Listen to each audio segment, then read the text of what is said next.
మన ప్రభు అయిన యేసుక్రీస్తు వారి యొక్క పరిశుద్ధమైనటువంటి నామములో ప్రతి రోజు ఉదయకాలమందు దేవుని యొక్క కృపా వాక్య ధ్యానములలో ముందుకు సాగటానికి కృపా వాక్యములో జీవమును, కృపా వాక్యములో జ్ఞానమును, కృపా వాక్యములో మరి శక్తిని, కృపా వాక్య ధ్యానములో వాగ్దానమును, కృపా వాక్య ధ్యానములలో మనము ఆనందించటానికి, క్రమమును నేర్చుకోవటానికి, ముందుకు పోవటానికి, దేవునికి దగ్గర కావటానికి, దేవునిలో నిలిచి ఉండటానికి, దేవునిలో స్థిరపడటానికి ప్రభు మనకిచ్చినటువంటి ఈ దినాన్ని బట్టి మరి ఈ దినములో ప్రభు కృపను బట్టి జరిగించబోతున్న ప్రతి కార్యాన్ని బట్టి ప్రభుకి స్తుతులు స్తోత్రములు చెల్లిస్తూ ఉన్నాను. అలాగనే ప్రతిరోజు కూడా దేవుని యొక్క కృపా వాక్య ధ్యానాలలో పాలుపంపులు కలిగి ఉంటూ వింటూ వాటిని అర్థం చేసుకుంటూ వాటిని అన్వయించుకుంటూ వాటిని అనుసరిస్తున్నటువంటి బిడ్డలైనటువంటి మీకు ప్రభు పేరిట మీకు వందనములు, ప్రభు పేరిట మీకు శుభములు తెలియచేస్తూ ఉన్నాను. ప్రియమైన దేవుని బిడ్డలారా, ఈ సమయంలో మనము దేవుని వాక్యాన్ని చదువుకొని దేవుని వాక్యమును మనము ప్రార్థనాపూర్వకంగా ధ్యానం చేద్దాం. ఈ యొక్క వాక్యము నిన్నటి దినాన ప్రారంభించాం. ఇవి ఇలాగనే మనము కొన్ని దినాలు ప్రభు పాద సన్నిధిలో ధ్యానం చేసుకుంటూ ప్రభు నేర్పించే కొలది, తెలియపరిచే కొలది, బోధించే కొలది, ఉపదేశించే కొలది బలపడుతూ ప్రభులో ఎదుగుతూ మనము ఫలించేటువంటి ఫలభరితమైనటువంటి జీవితము ప్రభు ప్రతి బిడ్డకు కూడా అనుగ్రహించునుగాక. ఈ సమయంలో నేను దేవుని వాక్యమును చదువుతున్నాను. హెబ్రీ పత్రిక 9వ అధ్యాయము 22వ వచనాన్ని నేను చదువుతున్నాను. మరియు ధర్మశాస్త్ర ప్రకారము సమస్త వస్తువులను రక్తము చేత శుద్ధి చేయబడినని, రక్తము చిందింపకుండా పాప క్షమాపణ కలగదని మరి సామాన్యంగా చెప్పవచ్చును. తండ్రి వందనాలు, తండ్రి స్తుతులు, తండ్రి మీకు మహిమ, మీకే ఘనత కలగాలి. ఈ వాక్యాన్ని బట్టి స్తుతిస్తున్నాం. వాక్యాన్ని వివరించు ప్రభు. బిడ్డల యొక్క అవగాహనలోకి, బిడ్డల యొక్క జీవితాల్లోకి, బిడ్డల యొక్క హృదయాల్లోకి, బిడ్డల యొక్క ప్రాణాత్మ దేహాల్లోకి, బిడ్డల యొక్క భవిష్యత్తుల్లోకి, బిడ్డల యొక్క నిత్య జీవంలోకి క్రియ చేయనట్లుగా, కార్యము జరిగించినట్లుగా సహాయం చేయమని యేసుక్రీస్తు నామములో అడిగి వేడుకుంటున్నాము తండ్రి, ఆమెన్. ప్రియమైన దేవుని బిడ్డలారా, ఈ చదువుకున్నటువంటి మాటలో ధర్మశాస్త్ర ప్రకారము, ధర్మశాస్త్రము అనేది ప్రభు మానవునికి ఇవ్వబడినటువంటి ధర్మశాస్త్రం.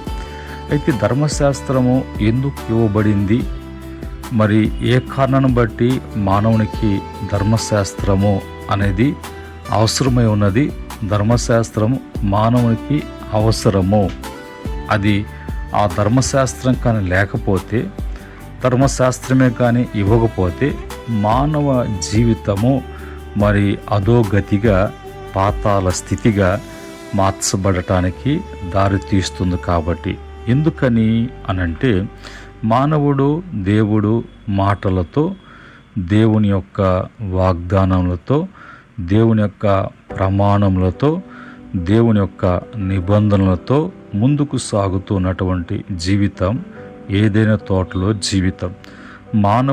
మొదటి మానవుడు ఆదాము అవ్వకు దేవుడిచ్చినటువంటి మరి ఆయన ఆజ్ఞ ఒకటి మాత్రమే. ఆ ఒక్క ఆజ్ఞను వాళ్ళు పాటించలేకపోయారు. ఆ ఒక్క ఆజ్ఞను అనుసరించలేకపోయారు. ఆ ఒక్క వాగ్దానం బట్టి ఆశీర్వాదాన్ని పొందుకోలేకపోయారు. ఒక్క వాగ్దానం బట్టి వాళ్ళు ఫలించలేకపోయారు.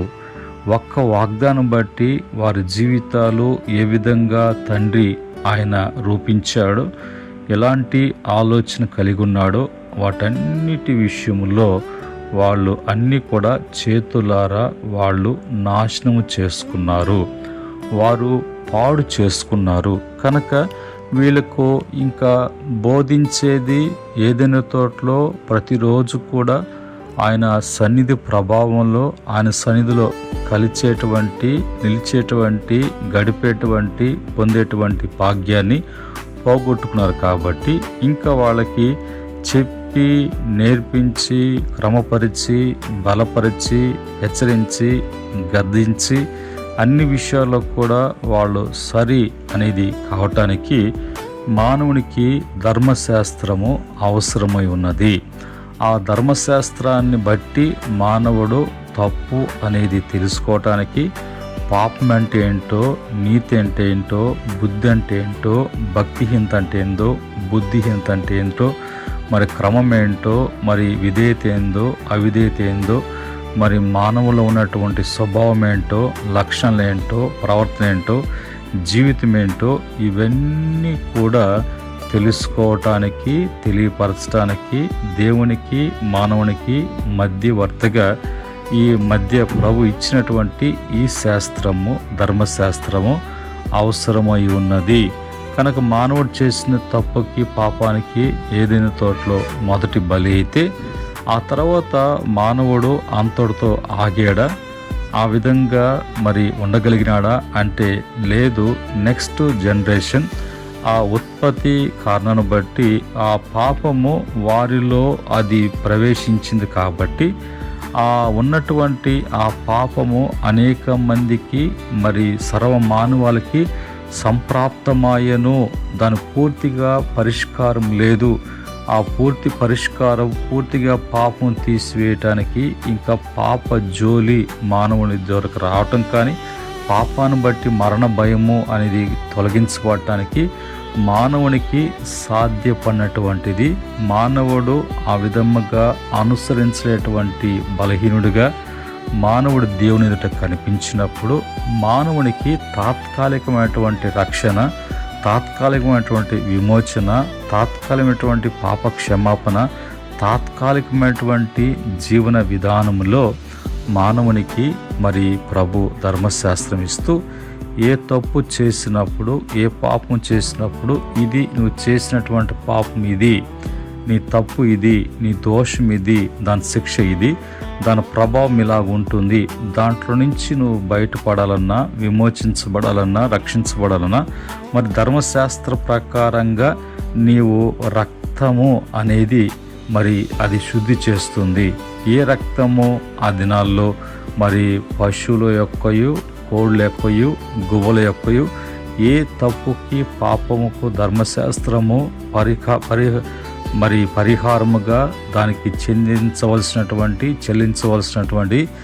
ఏ పక్షి, ఏ పశువు రక్తము చిందించబడాలో ఆ రక్తము చేతనే వస్తువులు కానీ, ఆ రక్తాన్ని బట్టి వస్తువులు కానీ శుద్ధి చేయబడటం కానీ, మానవుని యొక్క పాపానికి మరి పాప క్షమాపణ కలగటానికి కూడా అదే రక్తము చిందించబడవలసినదని, అది సామాన్యంగా ధర్మశాస్త్ర ప్రకారంగా ధర్మశాస్త్రం చెప్తున్న విధముగా మానవుడు అలాగా మరి పాటించాలి అని ప్రభు చెప్పినటువంటి మాట.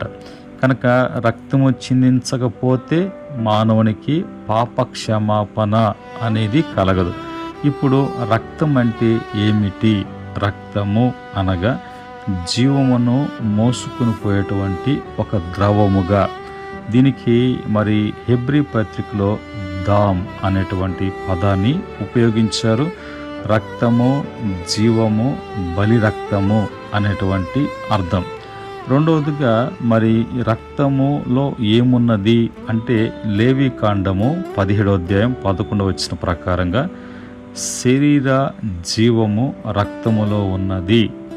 రక్తము దేహమునకు ప్రాణము, మన నిమిత్తము ప్రాయశ్చిత్తము చేయనట్లుగా బలిపీఠం మీద మరి పోయుటకై దానిని మీకిచ్చి తిని అన్నట్టుగా రక్తము దానిలో ఉన్నటువంటి ప్రాణాన్ని బట్టి ప్రాయశ్చిత్తము మరి చేయుటకు ఈ యొక్క రక్తము అనేది చిందించబడాలి. ఆ క్రమములో మరి మానవుని యొక్క జీవితంలో ఎందుకు రక్తము చిందించాలి అనటానికి రీజన్ ఏంటంటే, మొదటగా పాపానికి మరణమే శిక్ష కాబట్టి ఆదికాండము 2:17 ప్రకారంగా మరి అయితే మంచి చెడుల తెలివినిచ్చు వృక్షం ఫలమును నువ్వు తినకూడదు, మరి తినిన దినాన నువ్వు నిశ్చయముగా చచ్చెదవని దేవుడు ఆజ్ఞాపించినప్పుడు మానవుడు మరి ఆజ్ఞ అతిక్రమించి పాపం చేశాడు. ఈ పాపాన్ని బట్టి శిక్ష మరణము అనేది తప్పించబడాలంటే రక్తము అక్కడ చిందించబడాలి. ప్రాయశ్చిత్తం కొరకు, పాప విమోచన కొరకు, మరణం తప్పించబడటానికి. రోమపత్రిక 6:23 పాపపు జీతము మరణముగా అక్కడ తెలియపరుస్తూ, పాపం చేయనప్పుడు దేవుని న్యాయ శిక్ష కోరుతున్నది ఏంటి అంటే, మరి జీవముకు బదులుగా జీవము ఇవ్వాలి. దేవుని న్యాయము ప్రకారంగా ప్రాణము కొరకు ప్రాణము, అందుకే జీవము ఉన్న రక్తము చిందించబడాలి. ఏ జీవన రక్తముతో ఉన్నటువంటి మానవ దేహము పాపం చేస్తుందో దానికి ప్రాయశ్చిత్తముగా ఆ జీవపు రక్తము ద్వారా మానవునికి పాప క్షమాపణ, పాప విమోచన అనేది, ఆ పాపమును బట్టి శుద్ధి అనేది జరగాలి. రక్తం అనేది శుద్ధి చేసేటువంటిదిగా మరి లేవికాండం 16 ప్రకారంగా ప్రాయశ్చిత్త దినమున ప్రధాన యాజకుడు రక్తముతో పరిశుద్ధ స్థలమును శుద్ధి మరి చేసేటువంటి వాడుగా ఉన్నాడు. ఎవరి రక్తము పాత నిబంధన కాలములో గొర్రెలు, మేకలు, ఎద్దులు వాటి యొక్క రక్తము తాత్కాలికమైనటువంటి కప్పువేత మాత్రమే, తాత్కాలికము. అయితే నిజమైనటువంటి రక్తము ఎవరు చిందించాలి, ఎవరి రక్తం బట్టి మరి శాశ్వతమైనటువంటి క్షమాపణ, పాప క్షమాపణ, శుద్ధి అంటే యేసు రక్తము ద్వారానే. యేసు రక్తము ఎందుకు ప్రత్యేకము అంటే, హెబ్రీ పత్రిక 9:12 ప్రకారంగా తన రక్తము, తన స్వరక్తము చేత ఒక్కసారి పరిశుద్ధ స్థలములకు ప్రవేశించును. మేకల యొక్కయు కోడుల యొక్కయు రక్తముతో కాక తన స్వరక్తముతో ఒకసారి పరిశుద్ధ స్థలంలోకి ప్రవేశించను. కనుక ఆ పరిశుద్ధుడైనటువంటి దేవుడు ఆయనే తన పరిశుద్ధ రక్తము చేత మరి ఆ రక్తాన్ని చిందించి ఆ రక్తాన్ని చేత పట్టుకొని పరిశుద్ధ స్థలంలోకి మనమంతా కూడా అలాగా ఆయన ద్వారా ఆ పరిశుద్ధమైనటువంటి ఆ దేవుని వద్దకు చేర్చబడటానికి, మనకు ఆ రక్తం చిందించకపోతే పాప క్షమాపణ లేదు. పాప క్షమాపణ లేకపోతే మనకు జీవం లేదు. పాప క్షమాపణ లేకపోతే మరణము, నిత్య నాశనం, నరకము. ఆ పాపము మరి రక్తం చిందించబడ్డ దాని వారే రక్షించబడ్డాం, విమోచించబడ్డాం. మనము నిత్య జీవానికి మనమంతా కూడా మనము చేర్చబడటానికి ఆ యేసు రక్తము, ఆ యేసు యొక్క పరిశుద్ధ రక్తము, ఆ యేసు యొక్క స్వరక్తము చేత చిందించకపోతే, ఆ విధంగా చెల్లించకపోతే మానవునికి శాశ్వతమైనటువంటి పాప క్షమాపణ ఉండదు అనటానికి యేసు రక్తము ప్రత్యేకం.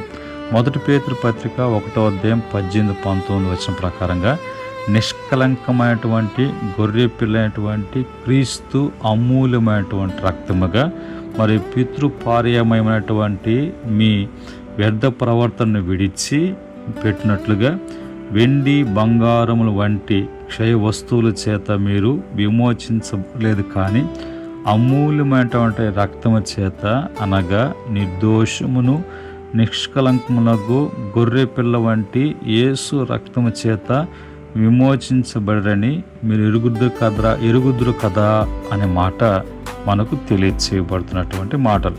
కనుక మనకు యేసు రక్తం ఎంత అవసరం, ప్రత్యేకత ఎందుకు, ఎందు నిమిత్తము ఆయన స్వరక్తం ఇచ్చాడు.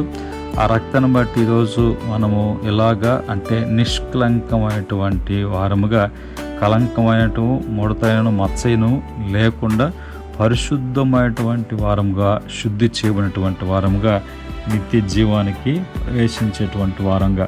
ప్రకటన గ్రంథము 1వ అధ్యాయం 6వ వచనం ప్రకారంగా మన పాపము నుండి తన రక్తం చేత విడిపించాను. మనల్ని ప్రేమించుచు తన రక్తం వలన మన పాపము నుండి మనలను విడిపించినటువంటి వానికి మహిమయు ప్రభావమును యుగ యుగములు కలుగునుగాక.